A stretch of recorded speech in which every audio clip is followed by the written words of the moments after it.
Hi guys, நான் தான் உங்கள் ஷோபி. இந்த லீவ் டிசைன் பண்ணுறதுக்கு செம்ம ஈஸியான ஒரு ட்ரிக் சொல்லித்தரேன். இந்த மாதிரி 3 லைன்ஸ் பண்ணிக்கோங்க. அண்ட் பார்டரில் இருக்க 2 லைன்லும் இந்த மாதிரி யூவாக வரைஞ்சிக்கோங்க. அண்ட் இப்போது உள் பக்கமாக அப்படியே இன்வர்ட்ஸில் ஒரு ஸ்லாண்டிங் லைன் கொண்டு வாங்க.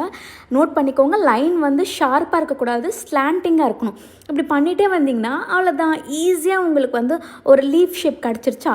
இதை நீங்கள் ஹைலைட் பண்ணுறதுக்கு அவுட் சைட் பார்டரை திக்கன் பண்ணும். எப்போவுமே ஞாபகம் வச்சுக்கோங்க, எந்த டிசைன் பண்ணாலும் அவுட்லைன் வந்து நீங்கள் திக் பண்ணால் தான் அதோட பியூட்டியே வந்து ஹைலைட் ஆகும்.